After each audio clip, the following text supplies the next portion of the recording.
Article 1768 of the Civil Code of the Philippines. So, sinasabi lang nito para sa ating mga layman's o hindi mga abogad. Sinasabi lang nito, layman's term.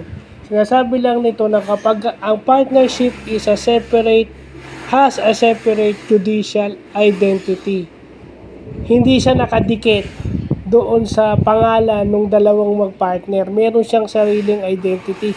Meron siyang sariling pangalan. So, pag may liability siya, it is under yung partnership name. Hindi doon sa partners. So, ayan. May distinct